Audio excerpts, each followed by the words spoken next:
Eh bien, bonjour, c'est moi, Justine Laprade. Je suis la maman de Sarah-Ève. Donc, je voulais juste te montrer un peu, moi, qu'est-ce qu'on peut faire avec Sissa. Je te dirais que moi, j'ai beaucoup appris en regardant des vidéos sur YouTube. Donc, je t'envoie aussi un lien que je trouvais pratique. Grosso modo, si tes élèves sont inscrits sur Classroom, moi, tu vois, celui-là, c'est ma page test, là. Donc, quand je veux faire des tests, c'est là que j'utilise. J'ai juste un élève, puis c'est le gars d'une collègue. Fait que on l'utilise pour faire nos tests. Quand tu veux faire une activité, c'est quand même assez simple. Il faut juste appuyer sur Add et Assign Activity. Donc, de cette façon-là, tu vas pouvoir créer une activité. Tu sais, la première activité, exemple, que tu préfères, tu pourrais déposer les plans de la semaine. Donc, qu'est-ce que tu envoies en courriel? À la limite, si tu l'envoies là-dessus, ben, tu n'as pas besoin de faire envoyer à tous tes parents. Ça s'enverrait automatiquement dans CISA. Donc là, moi, j'ai fait un peu le test. À ce moment-là, il faut que tu fasses Create New Activity. Là, ici, ce serait peut-être consigne de la semaine. Tu pourrais inscrire tes instructions. Ensuite, tu pourrais même enregistrer un message vocal.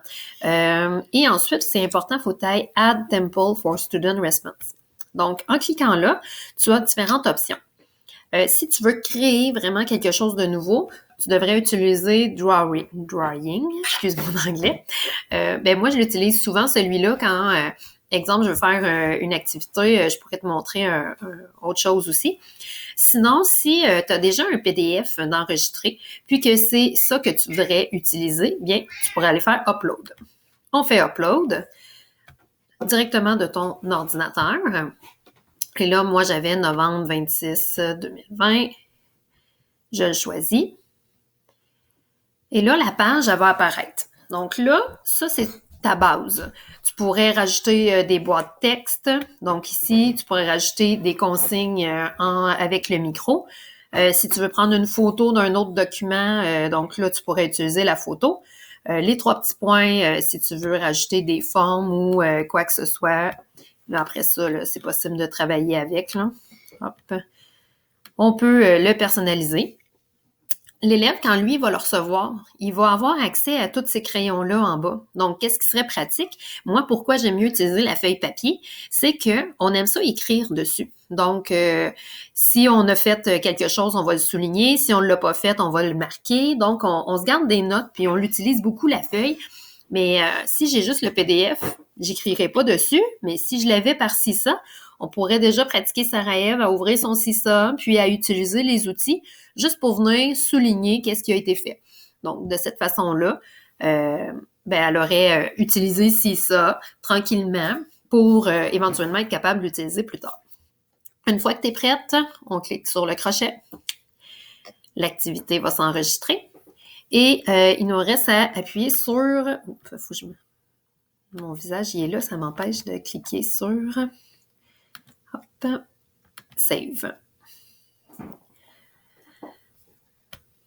Donc, une fois qu'on a cliqué sur Save, eh bien, l'activité, elle est créée. Il me reste juste à faire Assignment.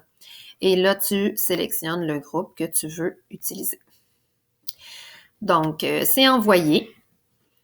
Quand quelqu'un va travailler dedans, ben, tu vas voir les réponses apparaître ici.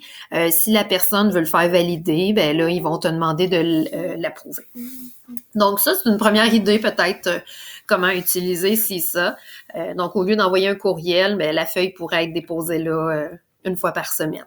Donc, c'était une première idée. Sinon, dans la vidéo, je trouvais qu'il y avait une idée intéressante. Quand on travaille deux notions, et que là, on a juste à glisser un mot puis le mettre dans la bonne colonne. L'élève peut s'enregistrer en train de verbaliser, lire les mots. Donc, ça aussi, si vous voulez pratiquer aussi la lecture ou quoi que ce soit. Donc, je vous laisse avec ces deux petites idées. Ça m'a fait plaisir, mais si vous voulez qu'on en discute plus ou quoi que ce soit, moi, ça ne me dérangerait pas non plus de donner un petit coup de main. Donc, je vous souhaite une belle journée. Au revoir.